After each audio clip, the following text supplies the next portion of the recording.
Excited to finally present our roadmaps report, and so appreciate the opportunity to share it here. It's going. So this is work that was funded by the Tobacco-Related Disease Research Program. It was a new investigator award from 2019 to 2023. So going over the study background, reviewing policy adoption over time, case studies that we conducted, and summary and next steps. So this is actually taken from one of our key informant interviews, and our community partner said, students attend a smoke-free elementary school, a smoke-free middle school, and a smoke-free high school. This is all in California. Then they attend a community college that isn't smoke-free. Why are some of the most vulnerable young people in our city the most exposed?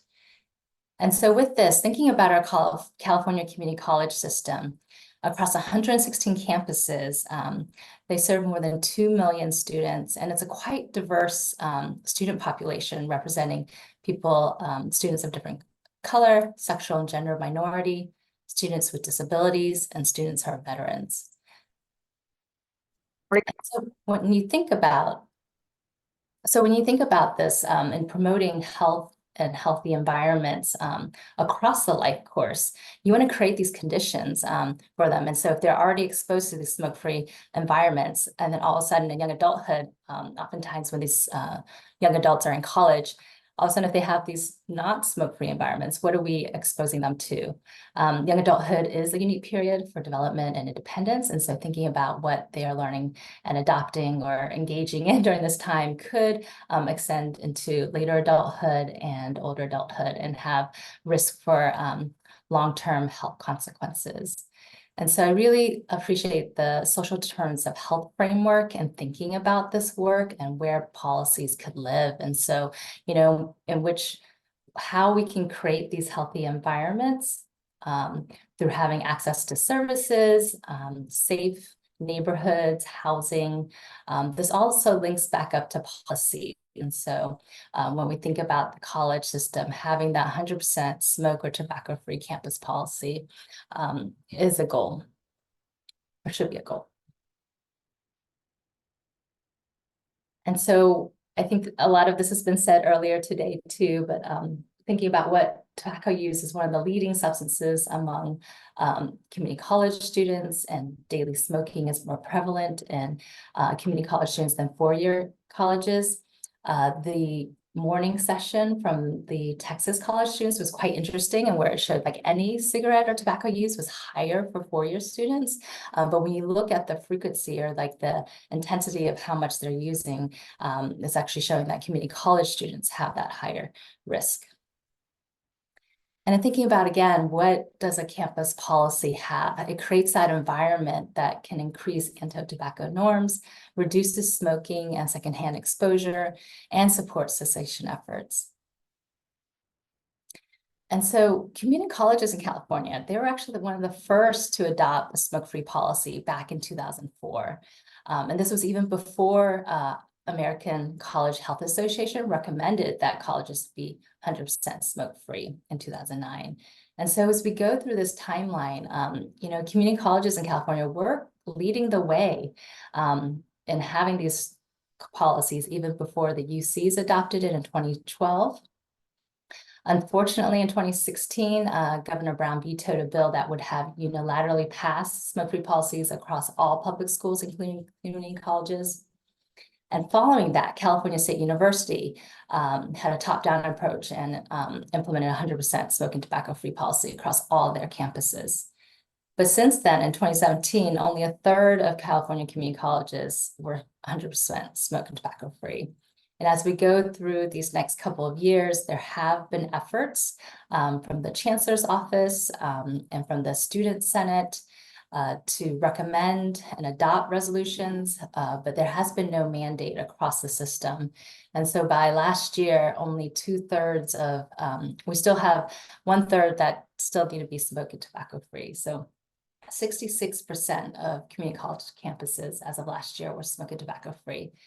I recently learned from Kim at CYN there have been 3 additional colleges this year, which is great. Modesto Junior College, who spoke earlier this morning, San Bernardino Valley, which I would love to hear more about. So if you're in attendance, I would love to hear what the process was like for San Bernardino Valley, and then also West Hills Community College.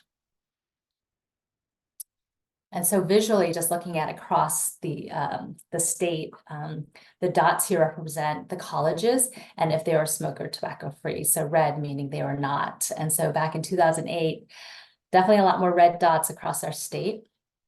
But then as of last year, there have been many more green dots, but we still have these little clusters of red dots up in the northern area, some in the Bay Area, South Bay Area, and then in Southern California too. So that comes to our primary research question. Why are some community colleges 100% smoke or tobacco free and other community colleges not? And so we apply a socio-ecological model of framework for this and thinking about how student tobacco use can be influenced or associated within their different contexts. So within school and college, but then also within their community, especially if there's no on-campus housing, so many may be living in the community, and then filtering all the way back up to society and the state policy too. So here, focusing on smoking tobacco-free policy and how that, what are some of the factors for community colleges? So in our earlier study, we looked across all 115, all 114 at the time, community colleges to see what factors would be associated with having a smoke-free policy. And so we found that colleges that were located in cities with really strong tobacco policies were more likely to be smoke-free. Also, those that had received CYN technical assistance, and then also for colleges that were charging higher student health fees, which is like a proxy for student health resources, they were also more likely to be smoke and tobacco free. And so this is definitely taking more of a epidemiological lens and looking at the data and figuring out where some of the differences are. But in terms of talking with our partners and our study advisory board, there's a lot going on that weren't captured in these data. And so that's where we started our case studies and taking a closer look at individual colleges to see what the process was like. So there is a very popular policy framework, the Kingdom's multiple streams model. It focuses on the problem stream. And so how are folks identifying the problem and framing the issue, especially within the tobacco context, and demonstrating the need for change.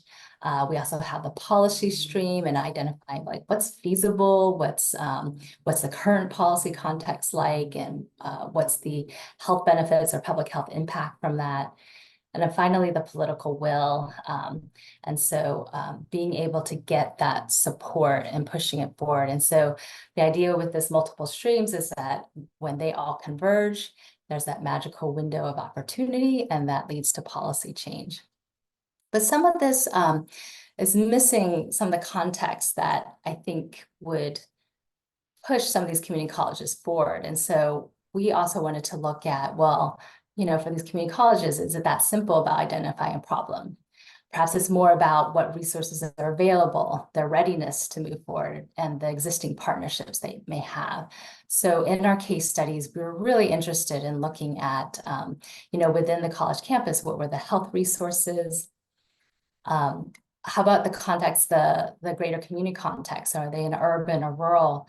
How is their campus laid out? And could that factor into why they were smoke-free or smoke-free, tobacco-free or not? We were looking at resources too. So resources coming from the local tobacco control departments or local lead agencies. And then also community-based resources like CYN and other nonprofits in the area, and opportunities for external funding. So we selected 12 community colleges to do this deeper dive. We tried to do like half and half. So half that had a policy and the other half that did not. With each one, we conducted key informed interviews. Ideally, one would be from the community college itself, Another key informant would be the community partner. And so this happened right around post-COVID life. And so everything was done over Zoom or Teams in a virtual interview. And then we also requested supplemental materials to help us to understand the policy process. And then moving forward, we did a case study analysis. So it was a content analysis within each college, and then we compared them across college. And so we ended up with interviews with 11 key informants that were from the Student Health Center, 10 key informants that were from a community partner or a tobacco control lead agency or the community organization. We had 7 that represented college administration, 3 that were students, and 1 that was a college faculty. So as we started these case studies, though, back in 2020, there were 2 things that occurred. So the first was the CTCP issued these new grants where they had these priority populations. So community organizations could identify community colleges to work with to pass either a smoke-free policy or to pass policy or to work on tobacco control efforts on their campus. And the second thing was the pandemic. And so having the campus closures, we had originally planned for site visits at all places to kind of assess the campus layout. We were able to do a couple of them, but not all of them. So I think the dynamics also changed. And so we were able to capture some of that in our interviews too. So here is our roadmap to case studies. If you'd like to follow along, if it's easier, here's the link. I don't know if you guys can go directly to it. We can also put it in the chat so you can follow along with the report. Yeah. I'll have this, and I'm going to switch over to that. Let me put this in the chat and see if this works.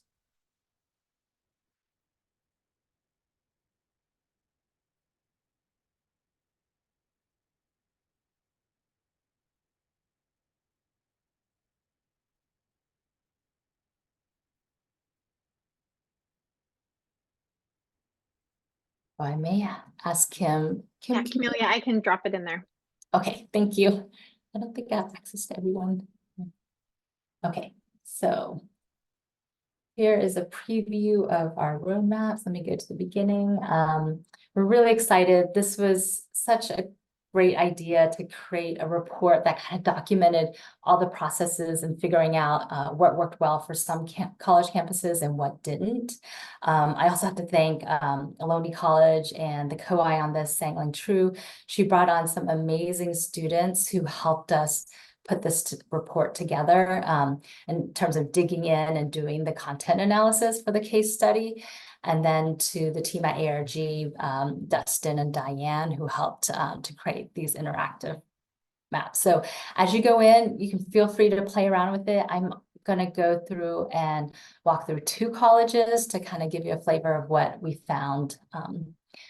So first off, I'm going to go to our roadmap. So these were the 12 colleges that were selected. We had 2 up north, Shasta College and Butte College, one that was smoke and tobacco free, the other one was not.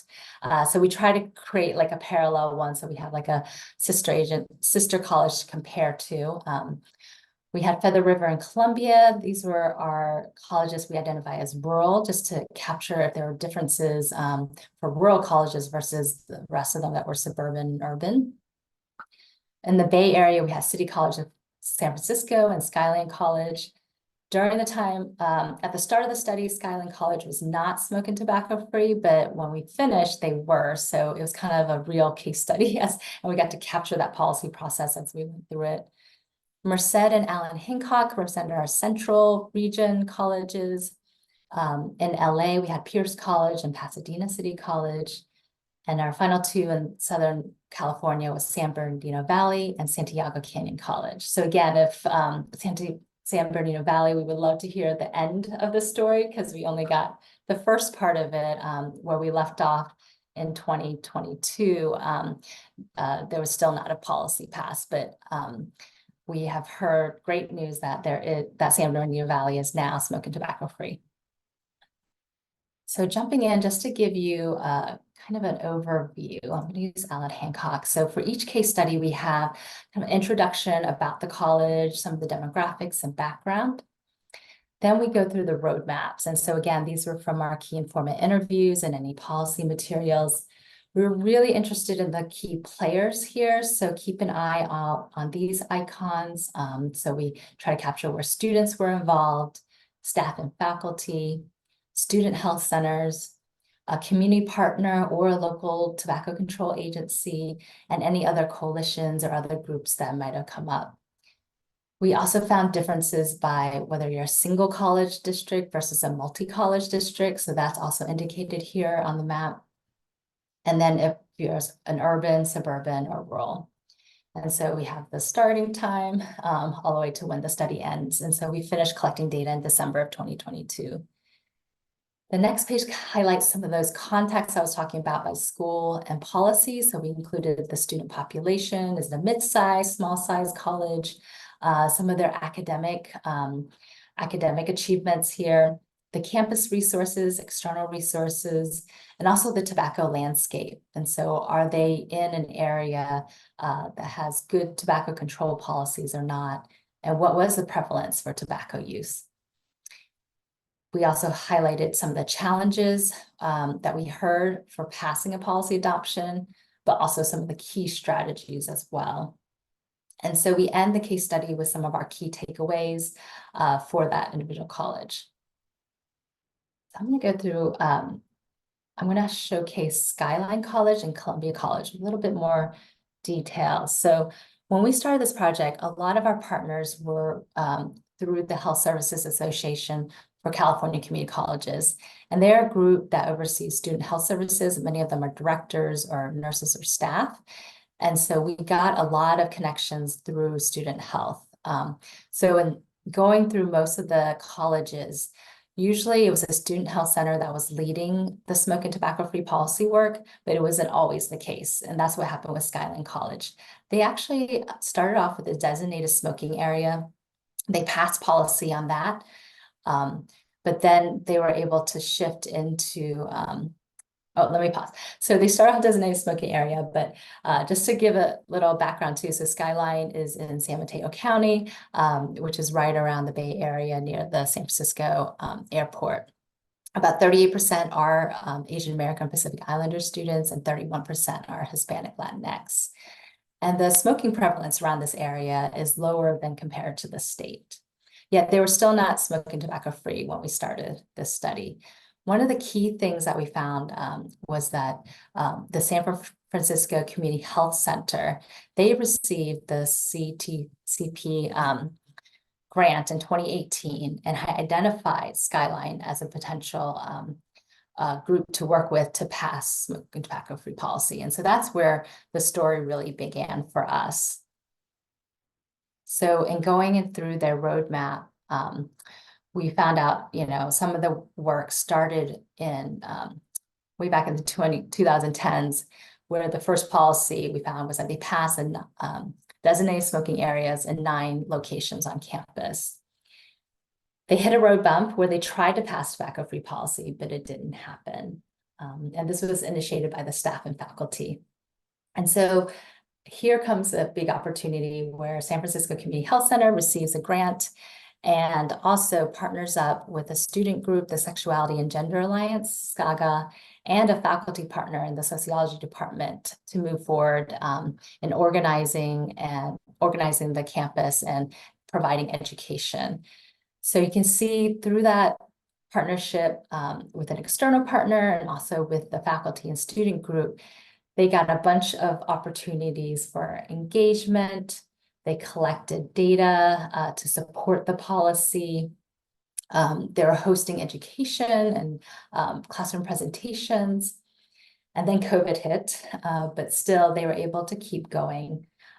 So as we go along, lots of green opportunities. The green yield sign is kind of our way of like the smooth passageway all the way to getting the policy passed. Some of our takeaways from this is that it was really that strong collaborative approach between campus and external partners to get this through. The policy doer was the faculty member and really organizing. She was well connected and able to include students in everything.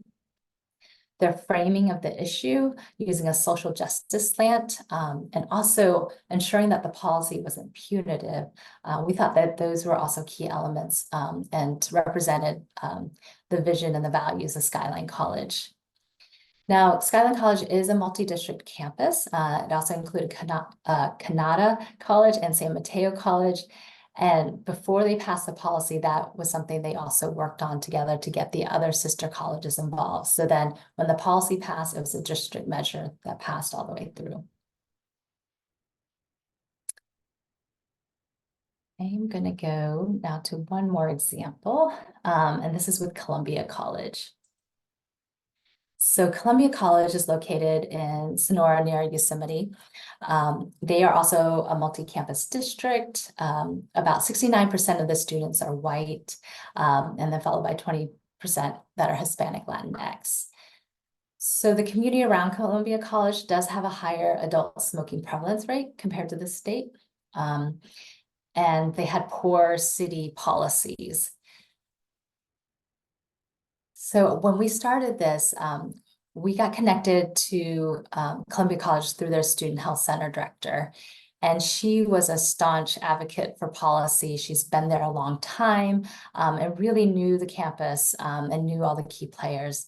And so in the beginning, a lot of the things was through her efforts in creating a coalition, a smoke youth task force, and promoting education and cessation programs as well. They did have the big rim fire, and so that was a cause of concern for passing a policy, and that was in around 2013. But still, through all of this, and they received a Truth Initiative grant too as well. And so the biggest roadblock came when they went through all the motions to pass a policy, but then they had it blocked by the president. In 2019, the California Healthcare Collaborative Gold Country region received a CTCP grant and partnered up with Columbia College. And so they began their efforts very similar to Skyline College in terms of doing the education, collecting data. They were able to organize the associated students to pass a campus resolution. COVID did hit, which put a stall on certain things. But even as they were moving forward, the president, again, at that time, was against the policy due to wildfire risk and also union in terms of allowing, making sure that staff could get off campus for their 15-minute breaks if they needed to go smoke. And so through the end of the study, they were not able to pass a smoker tobacco-free campus. What they did do, though, was that they reduced the number of designated smoking areas from 6 to 3. So as we have heard this morning, Modesto Junior College, which is our sister campus, was able to move forward to pass a tobacco-free policy. This is where Columbia College kind of stalled. And so the student health center director retired, and also the CTCP funding will be ending soon.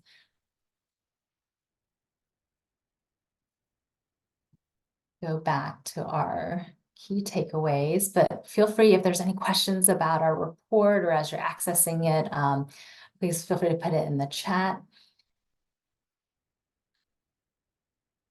I think when I started this project, I could imagine having this great formula I was going to share with all the colleges and be like, this is what you need to do to pass a smoking tobacco-free policy.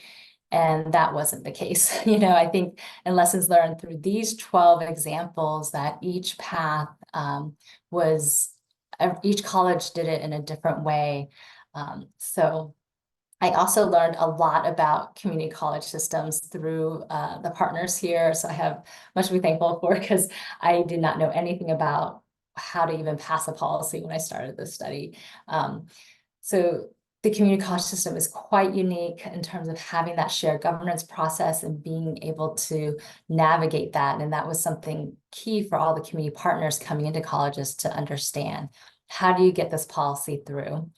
I think the other key thing is that while some campuses are single district, those that are multi-college districts will need to factor that in terms of passing policies. So one college campus could move forward and be ready with policy adoption, but then their sister college has yet to be organized, has yet to have their awareness and education.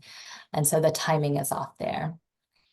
And finally, the turnover with students and administrative leadership made it much more challenging to keep the policy efforts going. So in summary, though, the colleges that were 100% smoking tobacco free, we found that their key strategies were using external funding, having the issue framing that was tailored to their campus and their campus values, and supportive leadership. And as I said before, that each of their roads to policy adoption varied. There was different starting points, how long it takes, and then each campus had different types of partners. Some did it all on its own, like Shasta College, whereas some were able to leverage community-based partners to support their efforts. And again, going back to that magical window, I think there is something to be said about that. There's that window of opportunity, along with having those key advocates and what we're calling doers to push things forward. And the campus community partnerships were key ingredients to get these colleges smoking tobacco free. However, for those colleges that are not smoking tobacco free, they had the same similar things as the other ones do, just like when I mentioned at Columbia College, they had the doer, they had the external partner, they had the funding, but just the barriers were just too big to give them that window of opportunity. And these barriers included unsupported leadership, competing priorities, turnover, and policy process. So in summary, for one college, this was one of the quotes from the key informants. I think what will work for this campus, for Allen Hancock, is a governor-signed order. So a more of a top-down approach. Unfortunately, Governor Brown didn't sign it into law when he was signing all that tobacco stuff. And this was in 2016. I think his pen just ran out of ink, and I'm really mad that somebody didn't just throw him a fresh pen or check the pen. From that bottom-up approach to, I really appreciate this quote from the community partner at Columbia College. And doing this work, when the big takeaways I've seen is opportunity meets preparation. During those times when you just can't move forward, hopefully you can still keep that flame lit and ready. Then when you do have an opportunity, you can pounce on it. So how to get the remaining community colleges tobacco free. As we conclude this study, we are continuing to support policy advocacy efforts where we can. As this report comes out, please let us know where we can make presentations, or we can pass it on to help support folks. I think in terms of continuing things, I think the campus community partnerships, so having funding from that from the state or from other sources, is very beneficial for community colleges. They lack the resources and time, and so having that external partner is a win-win. I think the continuing monitoring and gathering of data, especially around tobacco behaviors, but then also what are colleges doing in terms of services interventions, because that also links back up to policy and creating that healthy environment, healthy campus. And then continuing the policy advocate efforts, whether it's for the individual colleges and college districts. We're hoping you can use this report to identify strategies and resources for community partners, develop partnerships, like how to work with community colleges, and then for decision makers at the state level, and really prioritizing these health and all policies. So being able to push smoke and tobacco-free policy forward. So while this study is ending, we do have some next steps. We're shifting from a policy, more upstream effort to a little bit of a downstream and looking at student center strategies. And so I'm excited to present this work and having Kim, who's going to be the co-investigator on this study, do this. Great. Thanks so much, Camelia. And thank you for that, the look back at the previous study. And we still have a lot of work to do. I want to note that our team every year does an annual report card of all of the smoke and tobacco free policies at all of the colleges and universities in California. And we will be releasing that on June 2nd. So stay tuned to see what work has been successful in the last year and what we still have left to do. And hopefully we can continue that and kind of speed up the pace because things really, really slowed down due to the pandemic. But I'm excited today to share where we're going next and some new things that we're starting to explore. So I talked earlier in the day about how young adults in California have the highest rate of vaping of any age group population. We're very fortunate to have a national survey called the American College Health Assessment or Association National College Health Assessment. It's called the ACHA-NACHA survey. And it's a survey that has really good information on college student health behaviors, perceptions, their actual behavior, and they're really able to capture not only use, but how students have either tried to cut down or their thoughts of cutting down on a variety of different behaviors: alcohol use, tobacco use, cannabis use, narcotics, all sorts of things. And so we were looking last year actually at what is going on with college students when it comes to tobacco use, cannabis use, and alcohol. We know that those three substances often go hand in hand in college spaces. And especially when it comes to tobacco use and cannabis use, we've seen with teen and young adult populations a lot more co-use or dual use of the different products. So as we were looking at the ACHA-NACHA data, one of the things that really stood out is that of all of the students who are using these products, about 28% of college students in the past 3 months have reported that they either tried to decrease use or quit altogether. And that number drops pretty dramatically when you talk about cannabis use. So only 12.5% of college students said that they had made any effort to try to decrease use or quit. And so when we think about how do we support this population of students in changing their behavior, it becomes very tricky when there's not a desire to do that, right? So we usually do that by trying to do screening and then do intervention. But if students aren't motivated to quit, or they're not being screened, or they're not even going to student health services because they're not aware that those services exist for them on campus, how do we then support students and motivate them in quitting and changing that behavior? And so as we were looking at this and then looking at another survey that Camelia is involved with, that the Health Services Association of the California Community Colleges puts on specific to our community college system, and doing an assessment of what screening looks like, both from the student health lens and the mental health side, we really looked also at the mental health space.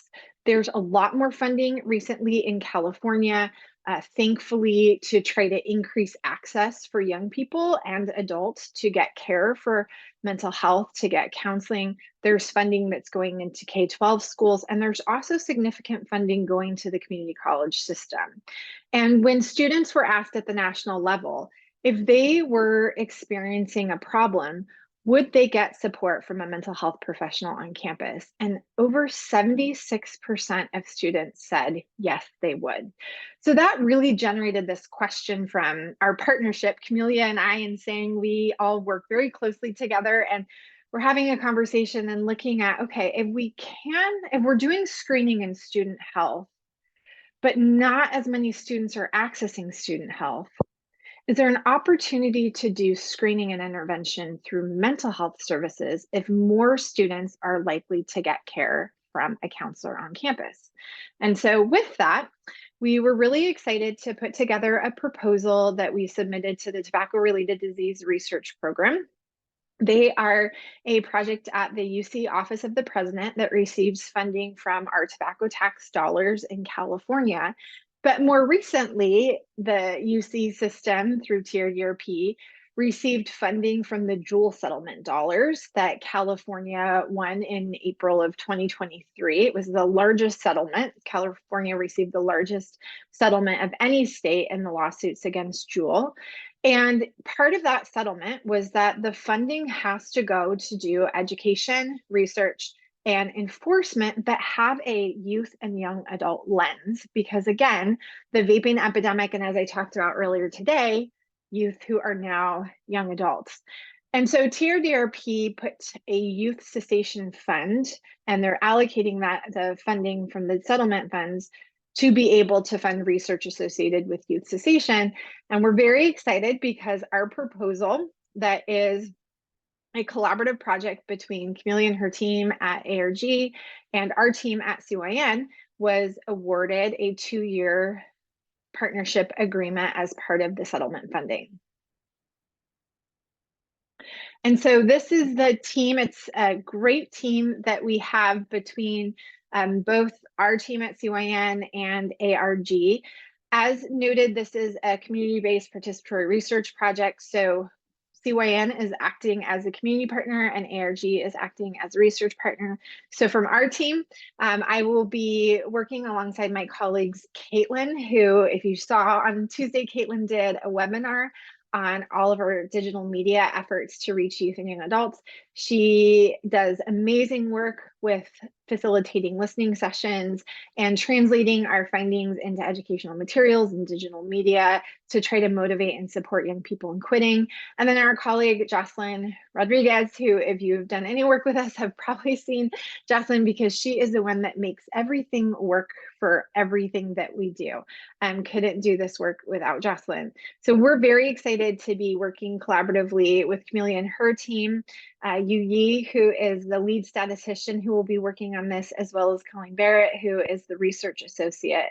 And then collectively, in addition to our core teams from our organization, CYN is contracting with Sang, who you just heard from Maloney College, and Becky Pirelli, who is formerly from West Valley Community College. She was a student health center director there, and then she went over to City College in San Francisco, where she was student health center director when they went 100% smoke-free, and was a huge advocate for that policy. And even though she is no longer working on a campus, she has retired, but she is still very much working with HSACC and now with our team as part of this research project. And then on Camelia's side, we're also very excited to have an opportunity to work with Dr. Tong, who Eliza is at UC Davis, and she, in addition to this project, has so many other projects. She has a new cessation center that's a policy center funded through TRDRP. She also has done a lot of work specific to college research, and her area of expertise is on tobacco treatment and intervention.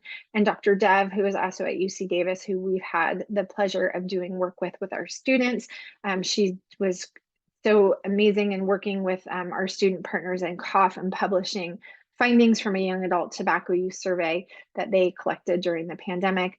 And then Dr. Yang, who is at Cal State Fullerton, who has also done a lot of research looking at the impact of smoke and tobacco-free policies on college campuses, how those policies are implemented.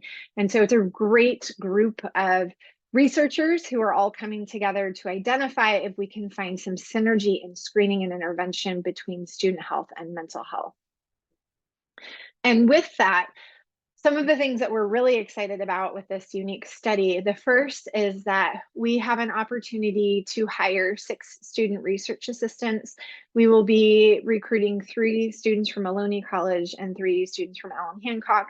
This is an opportunity for students to learn about qualitative and quantitative data collection and analysis. They'll be part of the entire process and providing us guidance. And so they'll be working alongside us as partners in the data collection and then in that analysis and writing manuscripts and sharing all of that information. So we're really excited to be able to work with 6 students on this project.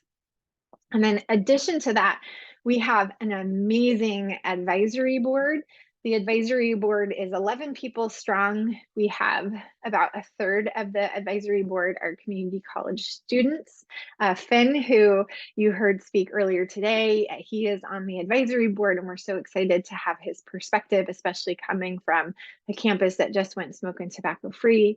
We also have partnerships with the Community College Chancellor's Office. So the representative who oversees all of the mental health work and the student health work is serving on the advisory board, and HSACC, the Mental Health and Wellness Association, representation from there. We also have two people from Getting It Right from the Start, which in my opinion is the leading group that is addressing cannabis policy and cannabis use in California right now. We have experts who are researchers at UCLA on the Healthy Minds study and mental health. And then we also have somebody from the behavioral health and tobacco treatment world, and somebody who does tobacco treatment and cannabis treatment from a UC campus. So it's a really dynamic group of people who will be guiding the work that we're doing through this research project. And so with that, what are we trying to find out? So our big focus is really trying to see what is happening right now when it comes to screening and intervention, specifically to community college campuses. So we'll be looking at different surveys to measure what type of screening they're doing for tobacco, for cannabis, for alcohol, and where is that screening taking place. And we also want to know, again, does this screening kind of cross all of the three different substances? And what is the intervention if somebody does report any use, and at what level of that reporting? If they say, if I use it casually, are they then referred to services, and what are the services? And so we're doing a data collection of the HSACC survey, the Healthy Minds survey, and then also going to be doing key informant interviews with student health representatives and mental health representatives from a cohort of 10 campuses. And then in addition to that, we'll be doing 2 rounds of focus groups with college students from the 10 campuses, all who are current or recent users of tobacco and or cannabis products. So we're interested in understanding their use. We're interested in understanding why they may or may not want to quit using the substances that they're using. And we're interested in understanding what are factors that might motivate quit attempts, what are services that they would utilize, and who are people on campus or maybe off campus that they would trust to get support with services, and what would they utilize. So if you were in this morning's session, a lot of the questions that that panel was talking about the services that they offer, how they get that information out, those are the things that we want to hear from a student lens and get feedback, so that we can really try to see what we can be shifting or changing or supporting to ensure that students can get the care they need to support quitting. And then this is a look at the 10 campuses that we will be working with. So we're very excited to have confirmed partnerships with these 10 campuses. They will be involved throughout the entire course of the study, participating in all of the surveys that I had mentioned, hosting focus groups at all of the locations, and then being involved in the key informant interviews. And it's an interesting mix of location and campuses that are smoke and tobacco free and student population. And it's a really dynamic group of individuals that we get an opportunity to work with.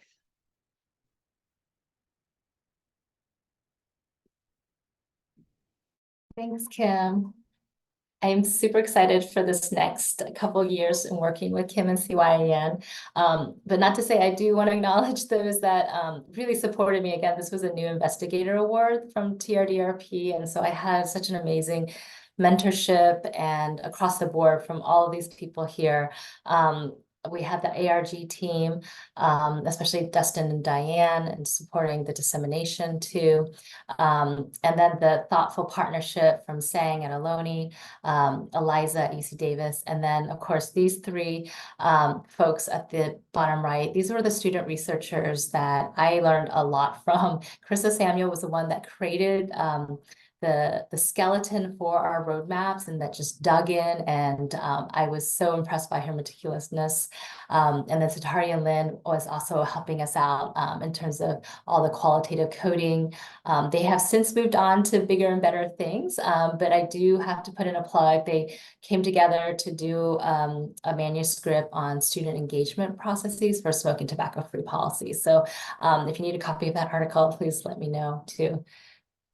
And then, of course, acknowledgements to our key informants and our 12 community college partners. Kim was a study advisory board member back then, but we also had Katie Moose, Becky Prelli, Beth Hoffman, Liz Williams, and Rhonda Folsom. I want to say thank you again, and also to the funders as well. If any questions, feel free to email me here. And please use the report, disseminate it out. That would be great. Thank you.